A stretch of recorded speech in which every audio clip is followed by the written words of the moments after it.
भगवान श्री कृष्ण कहते हैं, भूत और भविष्य में नहीं, जीवन तो इस पल में है। अर्थात वर्तमान का अनुभव ही जीवन है।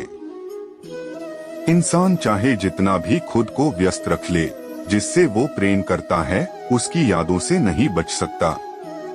श्री कृष्ण कहते, मेरे भी कई जन्म हो चुके हैं, तुम्हारे भी कई जन्म हो चुके हैं, ना तो यह मेरा आखिरी जन्म है और ना यह तुम्हारा आखिरी जन्म है। जब आप प्रभु से जुड़ जाओगे तो आपकी परीक्षा प्रारंभ हो जाएगी। कुछ लोग इसे दुख समझते हैं, पर इसे आप प्रभु की कृपा सुने कि वह आपके साथ हैं। मनुष्य कितना भी गोरा क्यों ना हो, परंतु उसकी परछाई सदैव काली होती है। मैं श्रेष्ठ हूँ यह आत्मविश्वास है, लेकिन सिर्फ मैं ही श्रेष्ठ हूँ यह अहंकार है।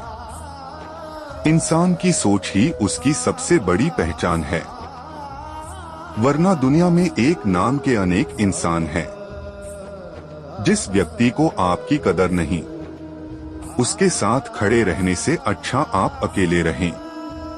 हमारी आस्था की परीक्षा तब होती है जब हम जो चाहे वो न मिले और फिर भी हमारे दिल से प्रभु के लिए शुक्रिया ही निकले। परिवर्तन इस संसार का नियम है। कल जो किसी और का था, आज वो तुम्हारा है, एवं कल वो किसी और का होगा। मुश्किलें तो जीवन में आती ही रहेंगी, क्या इनसे हम डर जाएं? आप लोगों की असफलता का कारण क्या है? आपको पता है? आपकी नकारात्मक सोच, जो हुआ ही नहीं उसके बारे में आगे से क्या सोचना। अगर व्यक्ति ठान ले कि मुझे ये करना है, तो उसको कोई हरा नहीं सकता। उसे उसकी लक्ष्य की प्राप्ति अवश्य होती है। जो दिखता नहीं है, लोग उसी पर विश्वास कर लेते हैं। यही सबसे बड़ी भूल है। आजकल लोग आपको बहुत प्रवचन देंगे, लेकिन मदद नहीं करेंगे। जो व्यक्ति पहाड़ की ऊंचाई देखकर डर गया, वो कभी सफल नहीं हो सकता।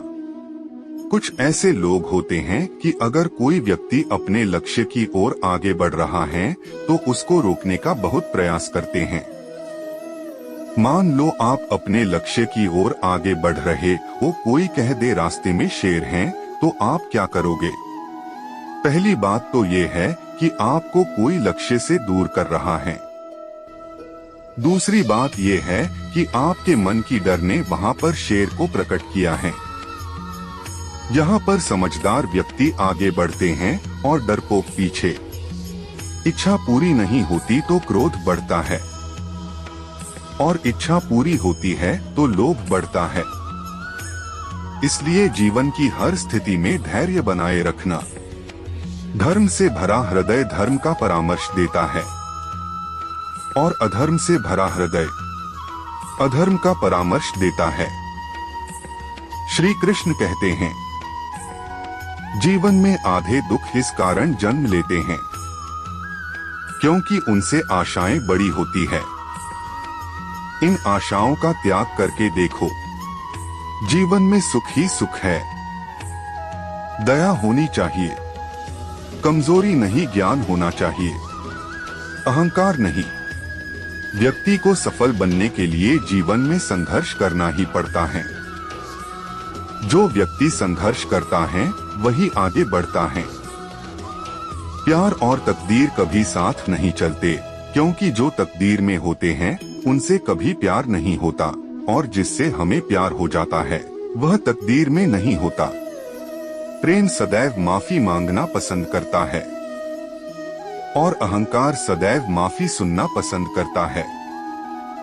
जब लोग आपकी बुराई करें तो परेशान न हो, क्योंकि वे लोग आपको महत्व देने का कोई और तरीका नहीं जानते। कोई कुछ भी बोला, स्वयं को शांत को रखो। धूप कितनी ही तेज हो, समुद्र सुखा नहीं करते। अगर व्यक्ति शिक्षा से पहले संस्कार, व्यापार से पहले व्यवहार और भगवान से पहले माता पिता को पहचान ले तो जिंदगी में कभी कोई कठिनाई नहीं आएगी। मैंने पूछा, कैसे करूं तेरी पूजा? भगवान बोले तू खुद मुस्कुरा और औरों को भी मुस्कुराने की वजह दे, बस हो गई मेरी पूजा। निर्बलता अवश्य ईश्वर देता है, परंतु मर्यादा मनुष्य का मन खुद निर्माण करता है। बुरा वक्त आपको जिंदगी के उन सच से सामना करवाता है जिनका आपने अपने अच्छे वक्त में कभी ख्याल भी नहीं किया होता है। श्री कृष्ण कहते, हार जीवन में किसकी नहीं होती, हार मानकर बैठ जाना क्या सही है। कहते हैं हार कर जीतने वाले को बुद्धिमान पुरुष या सफल व्यक्ति कहते हैं। जो व्यक्ति जीवन में ठोकरें खाता खाता है वही आगे बढ़ता है।